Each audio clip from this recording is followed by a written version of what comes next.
minutes of constructive rest pose. So hopefully these terms are kind of becoming a little bit more familiar to you, but constructive rest pose is when we lay in the hook lying position like this. Our palms are facing up at kind of 45 degrees from the shoulder.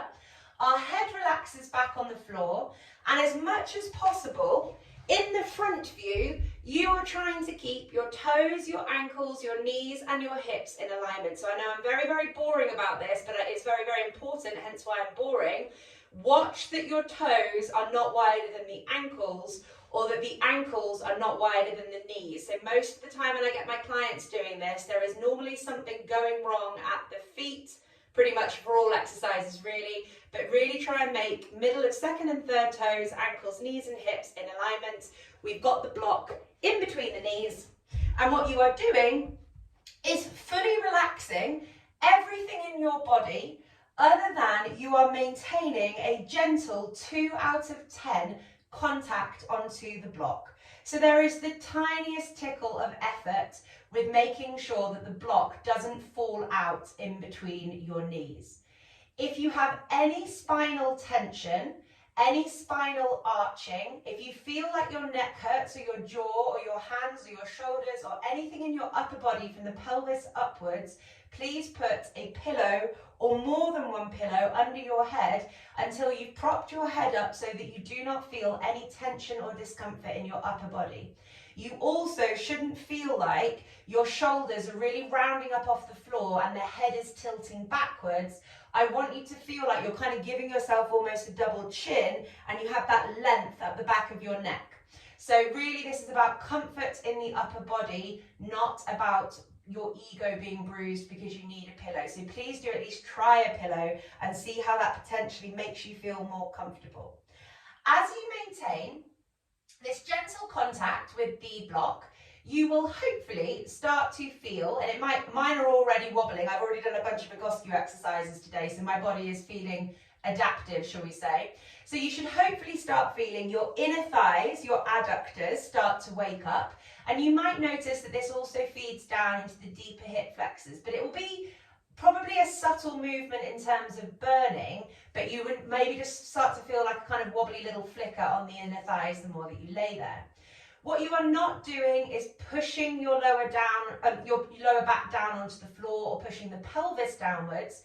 The upper body is relaxing, but you should feel like as time goes on, your pelvis starts to drop to the floor and the lower back starts to drop to the floor. So you're not pushing it down, you're not using your abdominals to create tension to force downwards.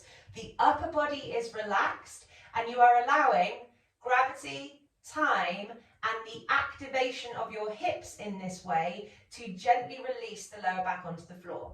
So today we're talking about spinal movements, of which, as ever, there are many that should be available to us, but for many people they are not due to pain or immobility. So I said it in the email, and I'm going to say it again.